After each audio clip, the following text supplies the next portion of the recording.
ইমামের দায়িত্ব হচ্ছে পেছনে কারা আছে এটা খেয়াল করা। অনেক সময় ইমাম সাহেব আল্লাহু আকবার বলে যে নামাজ ধরছে, কি হচ্ছে পেছনে আর খোঁজ খবর নাই। মুআয ইবনে জাবাল রাদিয়াল্লাহু তাআলা আনহুকে আল্লাহ রাসূল সাল্লাল্লাহু আলাইহি ওয়াসাল্লাম একটা এলাকার ইমাম বানিয়ে পাঠিয়েছিলেন। এলাকার মুসল্লিরা ছিলেন, লোকজন ছিলেন শ্রমজীবী, সারা দিন কষ্ট করে নামাজে যে জয়েন করতো। তো উনি মাগরিবের নামাজে সূরা ফাতিহার পরে সূরা বাকারা তেলাওয়াত শুরু করলেন। তো মাগরিবের সালাতে উনি যখন এত লম্বা তেলাওয়াত ধরলেন, মুসল্লিরা আর ইমাম সাহেবের সাথে থাকতে পারতেছে না, কারণ ওনারা তো ইমাম সাহেবের হয়তো মন ফুরফুরে, উনি পড়তেছেন মনের আনন্দে দরাজ গলায়, কিন্তু মুসল্লিদের তো অবস্থা খারাপ। সারাদিন ওনারা খেতে খামারে কাজ করে আসছে, নামাজ ছেড়ে দিয়ে অনেকে চলে গেছে, একা একা নামাজ পড়ে যে আল্লাহ রাসূল সাল্লাল্লাহু আলাইহি ওয়াসাল্লামের কাছে যে বিচার দিল যে রাসূলুল্লাহ দেখেন এমন একজন ইমাম আপনি অ্যাসাইন করেছেন আমাদের এলাকায়, মাগরিবের নামাজে উনি সূরা বাকারা পড়ে আর আমরা হচ্ছে শ্রমজীবী। রাসূল সাল্লাল্লাহু আলাইহি ওয়াসাল্লাম খুব রেগে গেলেন।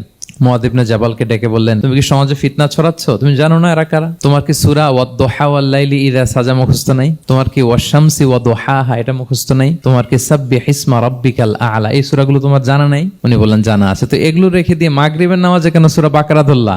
আল্লাহর হাবিব সাল্লাল্লাহু আলাইহি ওয়াসাল্লাম কিন্তু এমন ইমাম ছিলেন না, উনি অত্যন্ত বিবেকবোধ সম্পন্ন একজন ইমাম ছিলেন। একবার পেছনে এক বাচ্চার কান্না শুনে উনি নামাজ ছোট করে দিয়েছেন। সবাই বললেন, ইয়া রাসূলুল্লাহ এত ছোট নামাজ তো কখনো পড়তে দেখি না। তখন রাসূল সাল্লাল্লাহু আলাইহি ওয়াসাল্লাম বললেন, একটা ছোট বাচ্চার কান্নার আওয়াজ আমার কানে এসেছে, আমার মনে হচ্ছে বাচ্চাটাকে সামলাতে নারীদের কাতারে একটা মায়ের খুব কষ্ট হচ্ছে, এজন্য নামাজটা আমি খাটো করে দিয়েছি। দেখেন কি চিন্তা চেতনা, পিছনে কি হচ্ছে সব রাসূল সাল্লাল্লাহু আলাইহি ওয়াসাল্লাম এটা খেয়াল করতেন।